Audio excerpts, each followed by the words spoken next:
Hi guys, today we are looking at these two Commodore disk drives. These are 5¼ inch disk drives, both from 1980s, early 1990s, and what I want to do with these is replace the power supplies. Now, I've seen a number of videos online already, people replacing the power supplies in these. These had quite large, heavy power supplies, which also ran very hot as well, especially in the 1541.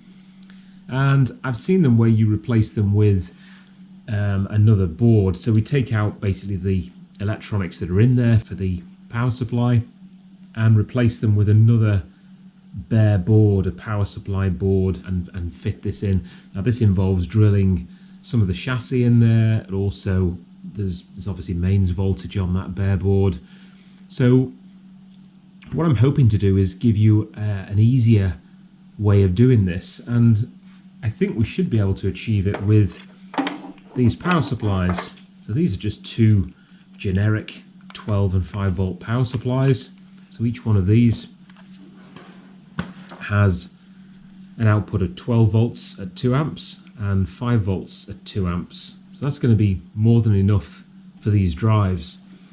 And if we keep it in this enclosure, then it's very safe as well. We just need to mount this. It could be wire ties or some double-sided tape.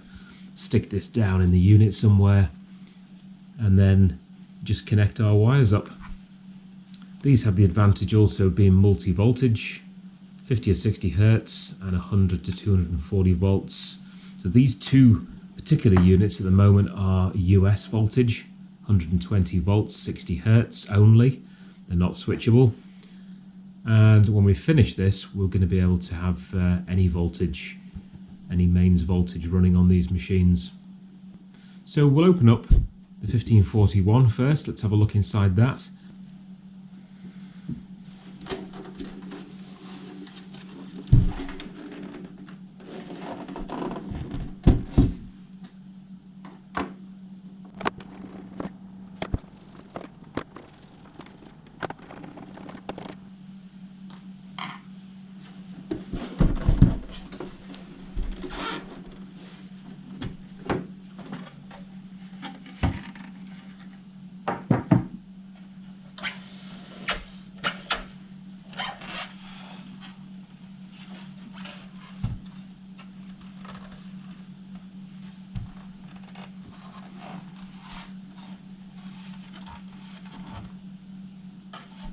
So the actual transformer itself is underneath this board. We'll need to remove this shielding and remove this board as well. There's just one circuit board in here, so the logic for the drive is on this board also, and you can see there that there's some rectification and smoothing for the power supply as well. So what I'll probably do is disconnect the power from the regulation board to the logic board, and then we can intercept that and put our new wires from our power supply. Probably the smoothing capacitors, I would imagine, are a good place to go, because the smoothing capacitor is going to be 2 voltage rails, 5 volts and 12 volts. So this one's labeled 25 volts and this one is 16 volts. This is going to be a 5 volt rail and this is going to be a 12 volt rail. So we'll just be able to break the connection to this circuit and add in our wires at the appropriate point. These cables here are going to be the AC voltage directly from the transformer, coming up from the transformer. So we can remove a few components here, and we can also remove the transformer as well, just to make some space for our new one.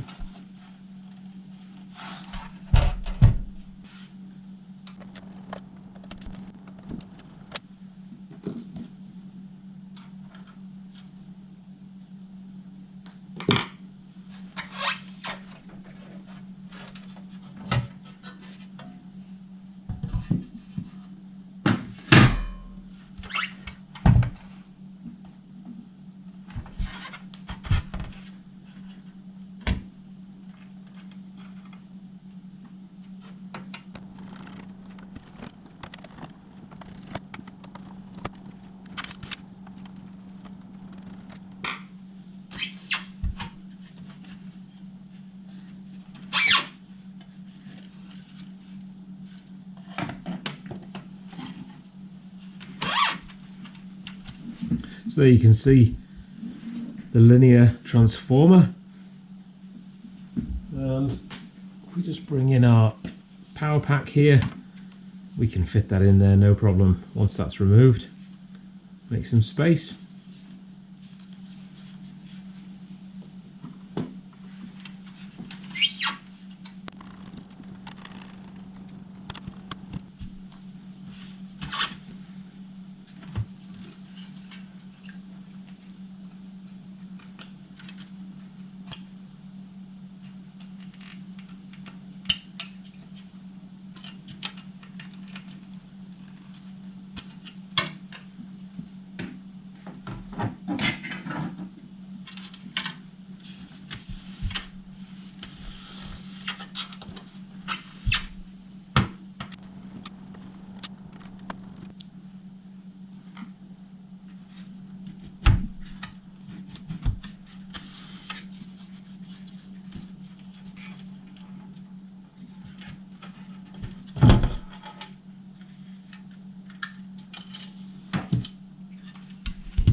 So it looks like if we take out these 4 screws here, we can remove the transformer.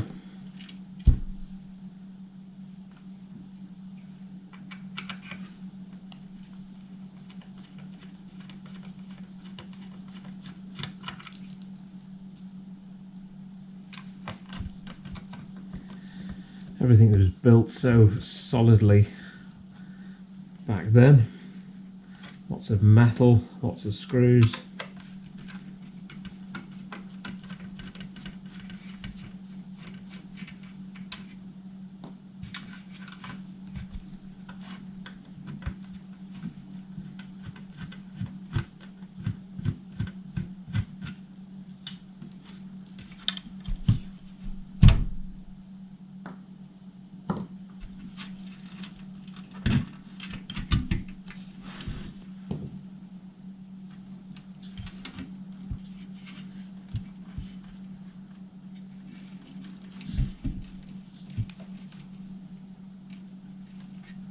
So what I'm going to do is just snip off the input connections for this transformer. So we've got a neutral and we've got a live or a hot side. So we'll snip those off. We may reuse these wires on the new supply.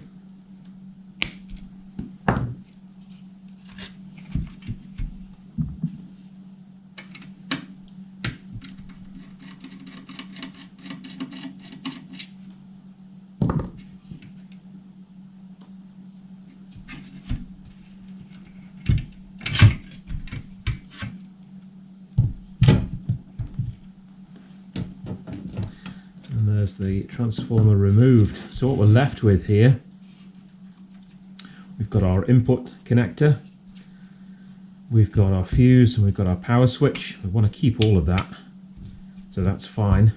And then these 2 wires, we just have a live and a neutral, and we can connect those to our new power pack. So there's a couple of ways we could do it. One is we could just solder these directly onto the input terminals.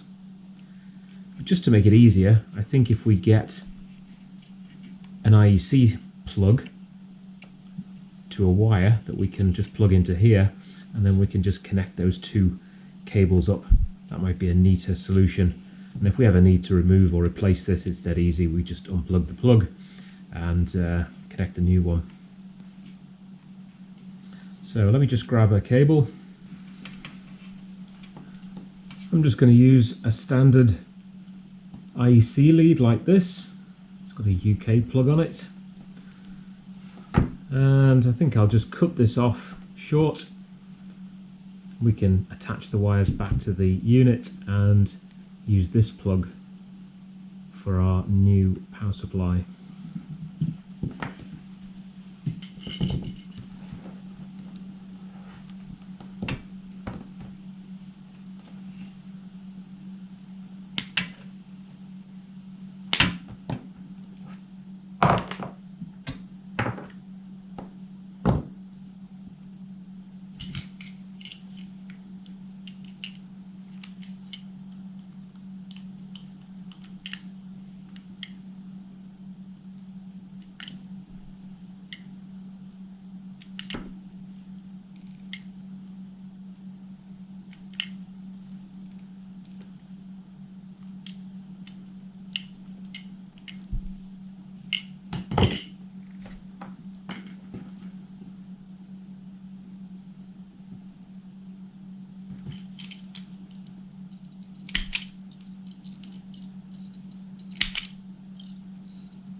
this earth lead as well.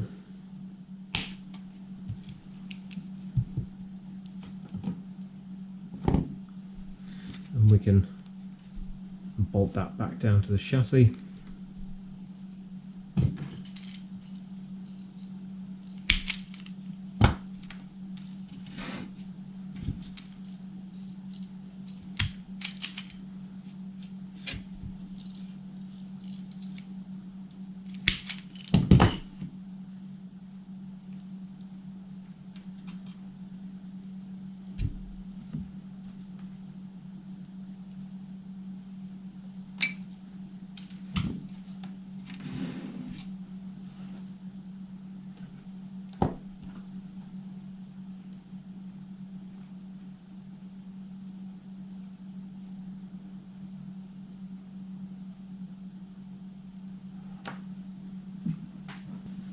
There's obviously plenty of ways you can connect these cables together. I'm going to use some of these that I bought. These are connectors which have solder already in the center, and the way it works is you put the cable in either end so they overlap in the center. And then you heat this up with a hot air gun, a bit like heat shrink. You would just heat that up, and it does two things. It clamps the edge here. That red is like it's like a glue that goes soft and sticks to the cable, so it makes a watertight seal. And then the solder melts in the center and joins the two cables together. So it's a neat solution.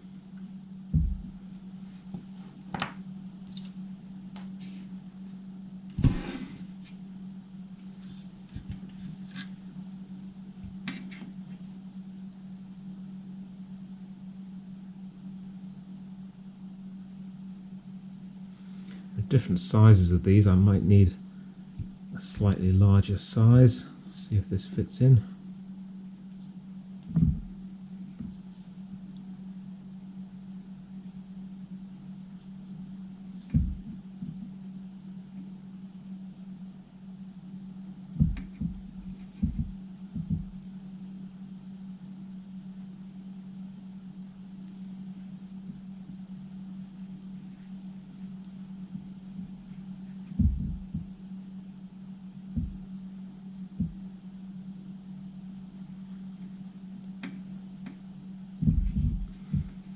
Yeah, that's fine. As long as the cables both overlap the solder area in the center, then you are good. Just get my hot air.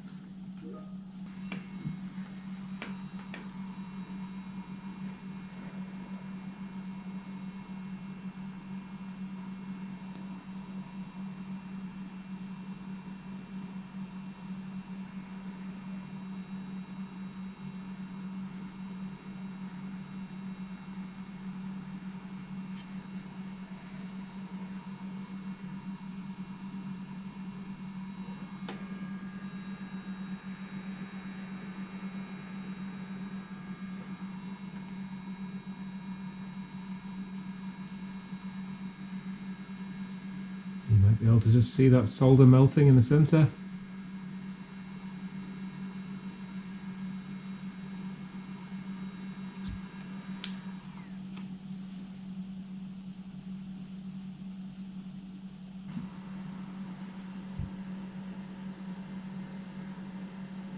And that's the connection done. So if you've got a hot air gun, these little connectors, they're very useful. So let me just do the other cables with the two, and then I will come back. I've got these cables joined now using those connectors, but I've just thought that it looks as though this socket is a filter socket, and if it is, it's possible that the capacitors that are in that filter are only rated for the input voltage of this device, which was 120 volts. It was a US voltage device. So although the power supply that we're connecting is multi-voltage, it's likely that this filter is only 120 volts. have a look.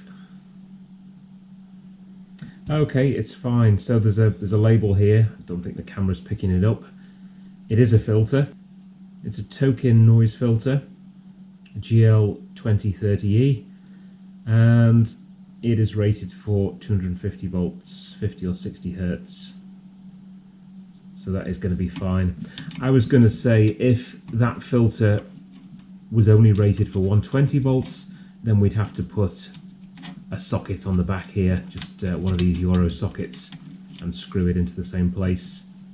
But as it is, this one's fine. So let's bring the power supply in, see how much room we've got. Plug that in. You see how easy this is. Anyone can do this, and you don't need to worry about the mains voltage on that circuit board. As I said, the ones I've seen, you fit in a bare board here, drill this chassis and fit it in. But this is a lot easier, I think. So this can be literally put in anywhere.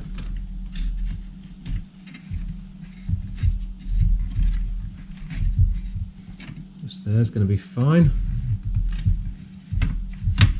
Now we can tie this down with some cable ties around here, or we can use some double-sided tape. I think I will use a cable tie on here because we've got 2 holes available.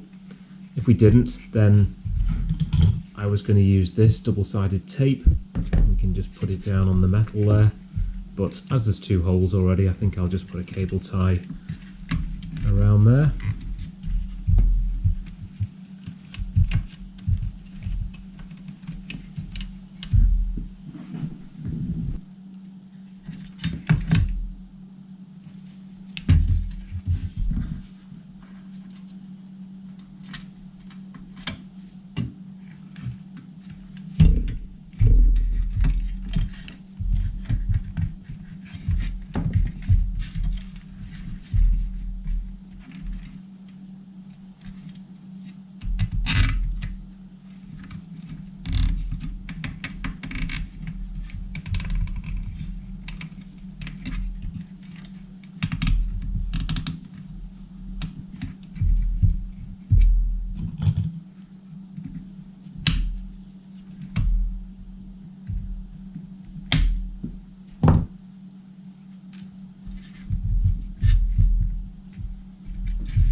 That's fine.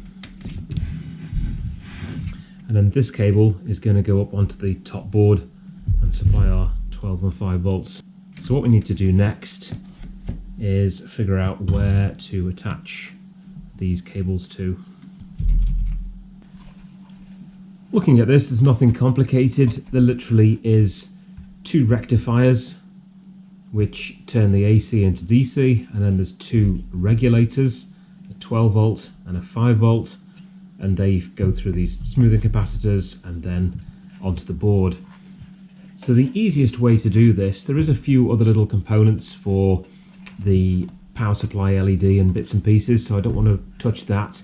I think what the easiest way is to just remove these regulators, so the 12 volts and the 5 volts, and at the back here the actual chassis connection for the regulators is ground, and then we have we have an input and an output. So the input is from the rectifier and the output is the 12 volts or the 5 volts. So what we need to do is, the easiest way I think, is to remove these regulators so they're not in circuit anymore, and then our wires can just literally attach to the output pin of those regulators. So the 12 volt wire here, 5 volt wire here, and the ground can go on any ground. There's plenty of grounds here. Probably the easiest one is the regulator ground.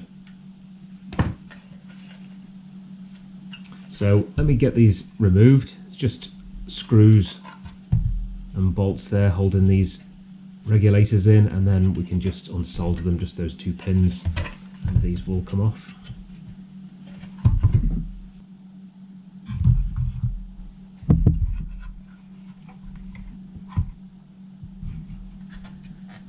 So we've taken the bolts out, just need to unsolder those regulators now. I'm just going to mark on the board which is which. So these are identifiable. The 12 volt regulator is marked up 7812. So the 12 depicts the 12 volts. And the other one is a 7805. That's the 5 volt. So 12 volts here, 5 volts there. And the output pin is the one, as we're looking at it here, is the one on the left. So the one on the right connects directly to the rectifier, and the one on the left is the output pin. So this one here is 12 volts, and the one on the left here is 5 volts. So that's where we need to connect our power supply wires to.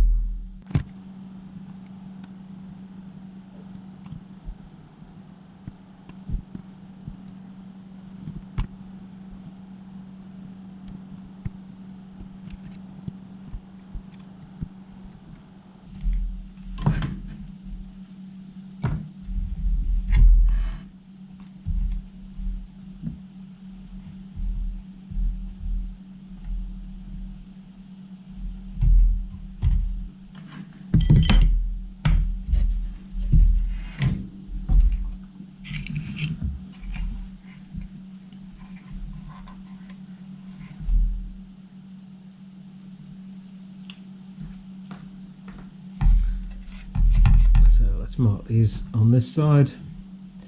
There's our 12, and that's our 5. And this one at the top, any of these can be ground.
So the colours we've got here are not obvious, so we're going to need to get our meter and check which ones are which.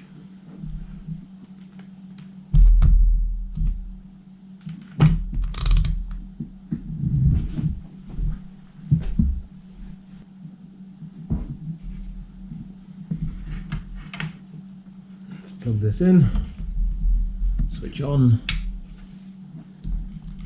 and start off with the black. I assume the black is ground.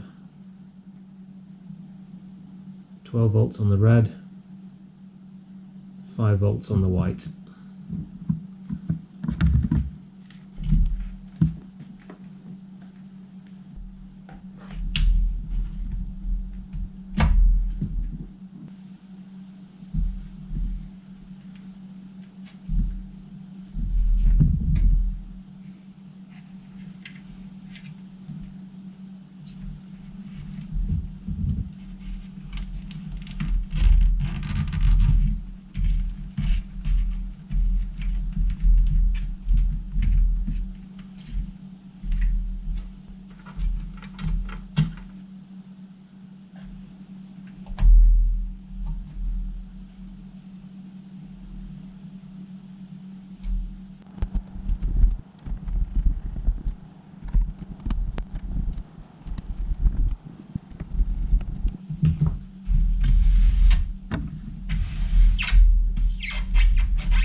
Now with that bracket off the side here, you do lose a fixing to that board, but it's with all that weight gone off there, it's hardly moving at all. That's fairly solid, so I think that's going to be fine. But if you're worried about it, then all you need to do is use the bolts that you've got to reattach this piece of metal, so you can just re-bolt that back up.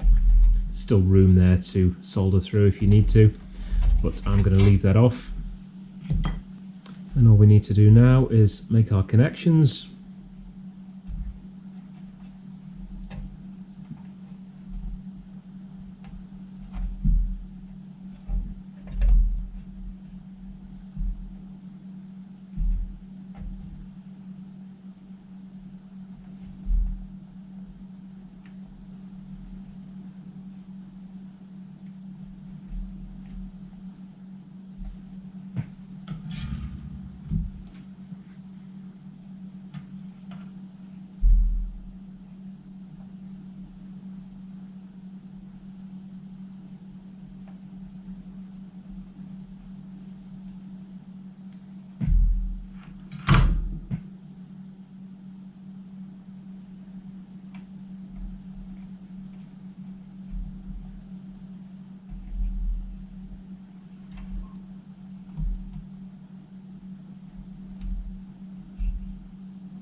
And that's it. This should be the job finished. Nice and easy. Let's connect these back up.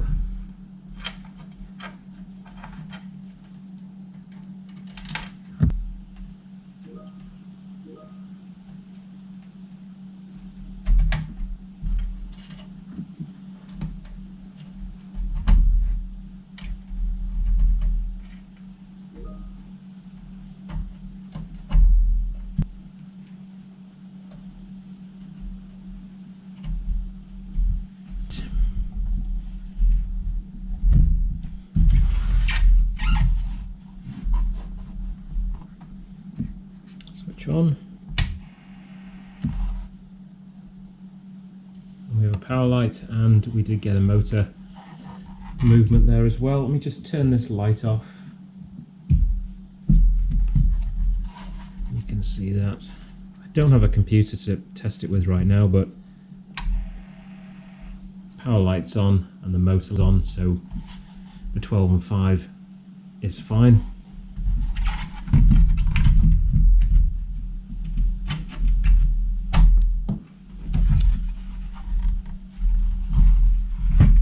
So, like I said, it's just an easy fix, this one. It's been done before with other power supplies, but not with the power supply that I've used, which I think is a neat solution. Just make sure that you get at least 1.5 amps, 12 volts and 5 volts. This one is 12 volts at 2 amps and 5 volts at 2 amps. But this was off eBay. It was, £6 or so, cheap. And this device is now multi-voltage. It was US only before. So let's open up the 1571 and we'll see if that one can be done. So here we are with the 1571. Again, this is US voltage only at the moment. So if we can get that universal power supply fitted, then this will be then multi-voltage.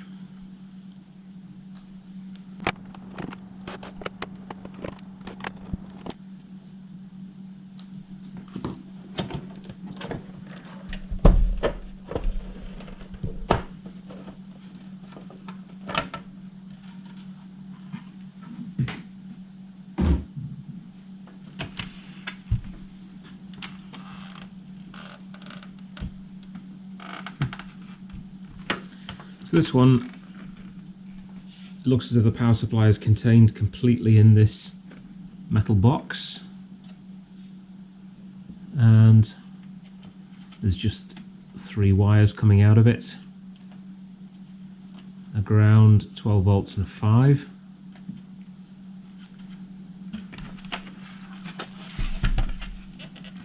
So I'd like to try and retain this plug and the power switch again.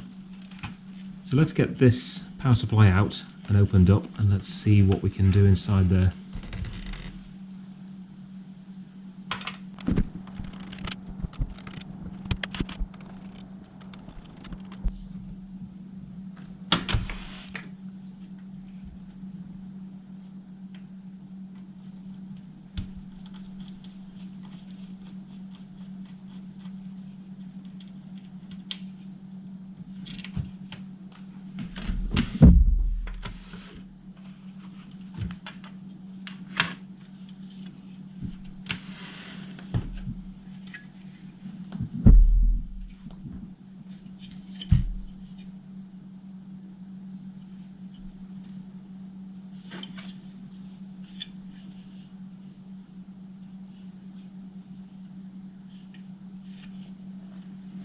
I can't see any screws. It looks as though this top cover unclips.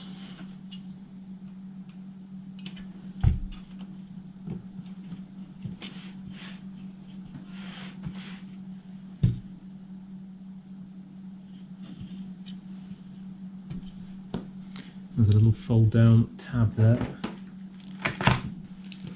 So when we put this back together, assuming that it folds back correctly, we'll be able to use these tabs. We can just bend these tabs around, so that hopefully will work. So just need to disconnect that, and then this top piece, yeah, it's just hinged all the way around, so we're going to have to bend that up.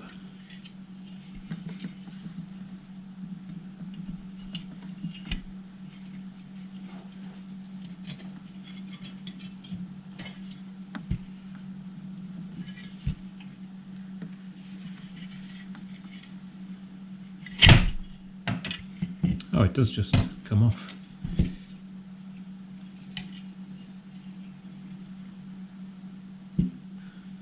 This literally was that one tab, and then this box section literally just slides off.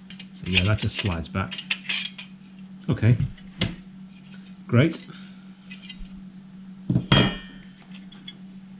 And we can get a look at the inside there. So you can see what we need to do. We need to snip off the mains cables coming to this board, take the board out, get rid of it, and attach these cables to the output of our power supply. This one's got a filter as well, but again, this is 250 volts. It's the same make. Token noise filter GL2060C, but it says there 250 volts, 50 or 60 hertz. So that is perfectly fine.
We can do the same again with this one.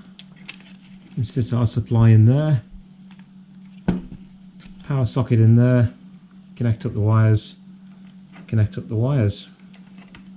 So I won't show you that again. I will go and do that now and come back. Here's the supply after it's been put in. I used some double-sided tape this time on this one, so that's securely fastened into the bottom. Used some smaller cable connectors, but the same type, the hot air ones. For those, just be aware the colours are different. Well, they are on this power supply anyway. Yours might be different again, but the red on this power supply is 12 volts, and the red on the computer disk drive is 5 volts. So red 5 volts from the disk drive needs to go to white on this power supply, and the brown 12 volts on the disk drive needs to go to the red on this power supply. But whichever power supply you've got, just get a multimeter and test it first and get those right. I've chopped off one of the ground wires because they're both connected together on the board in the disk drive, so I need one, and there's only one on the power supply. And then the mains connectors are linked there as well. So I'm just going to put this back together now. Like I said, this should just clip back together if we turn that upside down.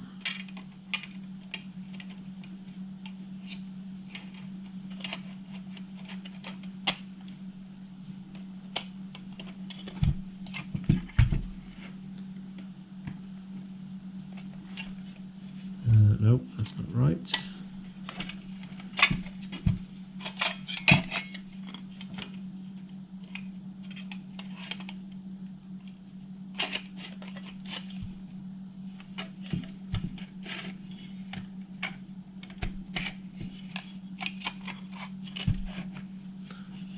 Looks better. And then we should be able to use these tabs, I think.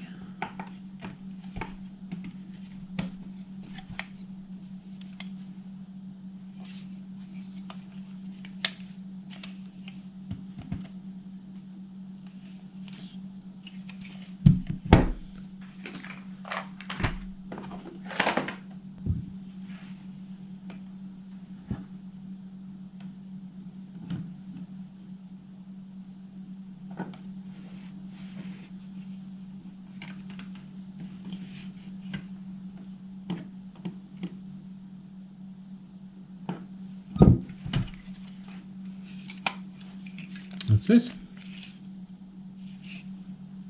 Good. Let's get this back in the disk drive.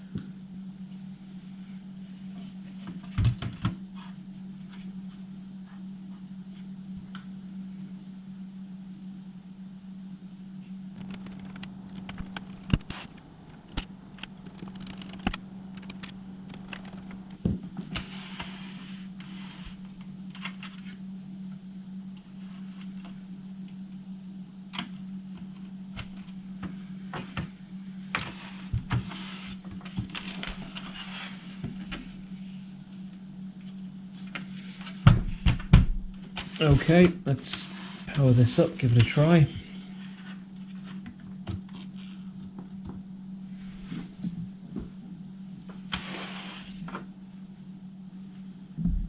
Just turn this light off.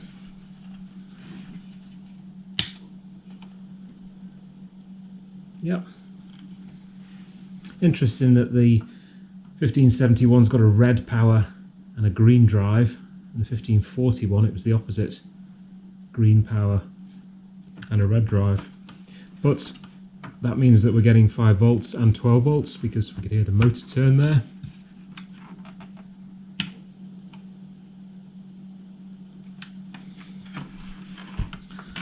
So that is a success as well.